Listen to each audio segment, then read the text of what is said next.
Caveat emptor. Let the purchase be a beware. அப்படின்னா என்ன?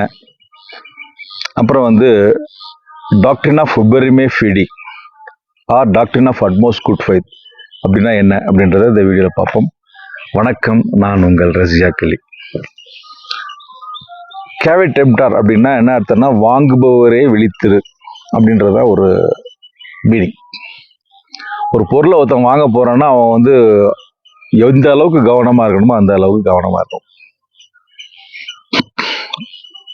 ஒரு சில கடைகளில் போய் பார்த்தீங்கன்னா போட்டிருப்பாங்க, எங்கள் கடையில் செய்திருக்கும் பலகாரங்கள், இனிப்பு பலகாரங்கள் சுத்த நெய்யினால் செய்யப்பட்டது அப்படின்னு இதுவரைக்கும் கொட்டை இடத்துல போட்டிருப்பாங்க. அது பக்கத்தில் பொடிசா ஒரு விழும் அல்ல, இந்த எங்கள் கடையில் வாங்குற பொருட்கள் சுத்த நெய்யினால் செய்யப்பட்டது அப்படின்றது பெருசாக இருக்கும். பார்க்க எங்கள் நெய்யினால் செஞ்சப்பட்டதுன்னு நினச்சிருப்பாங்க. கிட்டவே பார்த்தீங்கன்னா ரொம்ப உள்ளி அந்த லென்ஸை வச்சு பார்த்தா அல்லன்னு இருக்கும். அதே மாதிரி நிறைய ஷேர் சர்டிஃபிகேட்டு பேப்பரில் விளம்பரம் போடுறது பார்ப்பாங்க. மியூச்சுவல் ஃபண்ட்ஸ்லாம் பார்த்தீங்கன்னா அவங்க பார்த்தீங்கன்னா அந்த கண்டிஷன்ஸ் அப்ளைன்னு போட்டு ஒரு ட்ராம்ஸை போட்டு பொடிசாக போட்டிருப்பான். அப்போ பொடியாக இருக்கும். பெரிய நிறைய பில்லில் பார்த்தீங்கன்னா எல்லாத்தையும் போட்டு பின்னாடி கண்டிஷன்ஸ் அப்ளை பண்ணுவாங்க. கண்டிஷன் என்ன கண்டிஷன் பார்த்தா பின்னாடி நிறைய இருக்கும். அது நம்ம படிக்கிற அளவுக்கு கூட இருக்காது. ஸோ அப்போ நாளைக்கு வந்து நான் அந்த கண்டிஷனை நான் பார்க்கல, நான் சொல்லலை அப்படின்னு சொல்லி நீங்கள் ஏதாவது கான்ட்ராக்ட் போட்டுட்டு போய் சொல்ல முடியுமான்னா சொல்ல முடியாது. ஸோ அதை ஜென்ரல் ரூல் என்னென்னா, கேவிட் டெம்ப்டார், வாங்குறவனே விழிச்சிரு. நீங்கள் வந்து ஒரு ப்ராப்பர்ட்டி சொத்து வாங்க போகிறீங்க, அப்போ அது ஏதாவது பலார்னு வாங்கி ஈஸி போட்டு பார்க்கல, ஒரு அட்வொகேட்டை கொடுத்து லீகல் ஒப்பீனியன் பார்க்கல, டைட்டில் வெரிஃபிகேஷன் பண்ணல, அப்படியே வாங்கினீங்க, நாளைக்கு வந்து சொல்லிங்கன்னா நாளைக்கு அதை நல்லா பார்க்காம வாங்கிட்டு அப்படின்னு சொன்னீங்கன்னா செல்லுமானா செல்லாது. சட்டம் என்ன சொல்லுது? கான்ட்ராக்டை பொறுத்த வரைக்கும் caveat emptor, let the buyer be beware அப்படின்றது ஜென்ரல் ரூல். ஆனால் ஒரு சில எக்ஸப்ஷன்ஸ் இருக்கு. ஸோ அந்த எக்ஸப்ஷன் அதுக்கு இந்த கேவிட் டெம்ப்டாருக்கு நேர் ஆப்போசிட்டான விஷயம் என்னன்னு பார்த்தீங்கன்னா, டாக்ட்ரின் ஆஃப் உபரிமே ஃபீடி அப்படின்னு என்ன அர்த்தம்? Doctrine of utmost good faith. So utmost good ஃபைத்தை இந்த ஒரு சில கான்ட்ராக்டில் நீங்கள் வந்து கடைபிடித்து ஆகணும் அப்படின்னு சட்டம் சொல்லுது. உதாரணத்துக்கு இன்சூரன்ஸ் கான்ட்ராக்ட். இன்சூரன்ஸ் கான்ட்ராக்டில் வந்து இன்சூரன்ஸ் கம்பெனிக்காரன் நீங்கள் வந்து டாக்டர் ஆஃப் கேவிட் டெம்ப்டாரை ஃபாலோ பண்ணணும் அப்படின்னு சொல்லி சொல்ல முடியாது. அங்கே வந்து என்ன சொல்கிறாங்கன்னா, அட்மோஸ்ட் குட் ஃபைத்தை வந்து கடைபிடிக்கப்படணும் அப்படின்னு சொல்லி சொல்கிறாங்க. உதாரணத்துக்கு உங்களுக்கு ஒரு கேன்சர் இருக்குது, ஒரு கேன்சர் பேஷண்ட்டு அல்லது ஒரு ஹார்ட் பேஷண்ட்டு, இல்லை ஏற்கனவே ஒரு பிரச்சனையோடு இருக்கான், அவன் போய் இன்சூரன்ஸ் கம்பெனி போடுறான். டாக்டர் போல சொல்கிறாரு, உனக்கு ஒரு ஆப்ரேஷன் பண்ணிட்டு 2 லட்ச ரூபா செலவாகுது அப்படின்றாங்க. உடனே இதை அப்படியே மறைச்சிட்டு நேராக போய் அவர் இன்சூரன்ஸ் கம்பெனியில் போய் எனக்கு ஒரு இன்சூரன்ஸ் கம்பெனி போடுப்பா அப்படின்னு சொல்கிறான். அப்போ நீ ஏதாவது ஆப்ரேஷன் பண்ண உனக்கு வந்து ப்ராப்ளம் இருக்கா அப்படின்னு கேட்டால் இல்லை அப்படிலாம் ப்ராப்ளம் இல்லைன்னு போட்டு கொடுத்துட்றான்.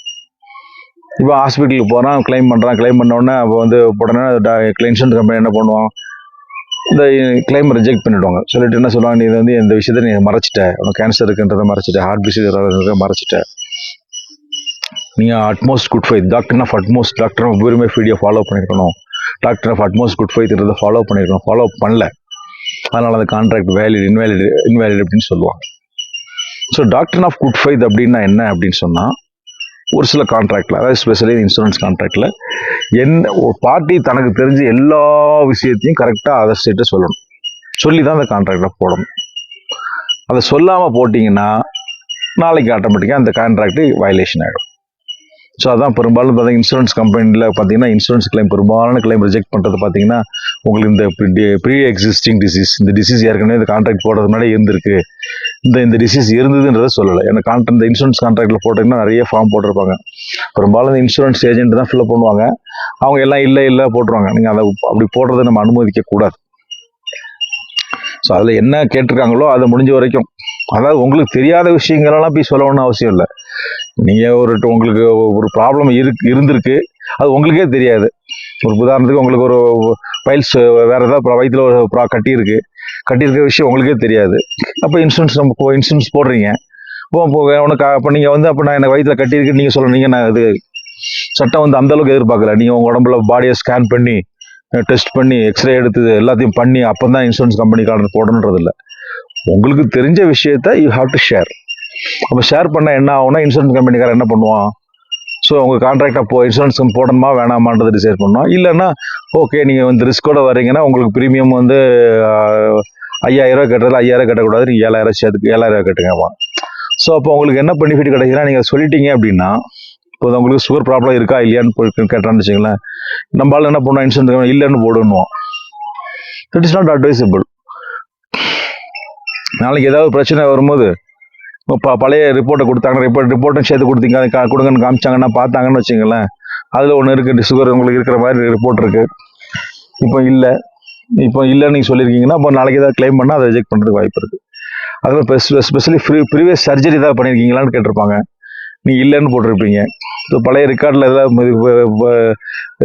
ஏதாவது இருந்ததுன்னு வச்சிங்களேன், அப்போ அந்த ரிஜெக்ட் பண்ணுறதுக்கு வாய்ப்பு இருக்குது. ஸோ டாக்டரின் ஆஃப் உபெரிமே ஃபிடி அப்படின்னா என்னன்னா, utmost good faith party to contract வந்து இந்த ஒரு சில கான்ட்ராக்டில், அது எதுக்காக எல்லா கான்ட்ராக்ட்ல இல்லை, இன்சூரன்ஸ் கான்ட்ராக்ட் மாதிரி கான்ட்ராக்டில் அட்மோஸ்ட் குட் ஃபெய்த்தை ஃபாலோ பண்ணணுன்ற கான்ட்ராக்டில் வந்து குட் ஃபெய்த் ஃபாலோ பண்ணணும்.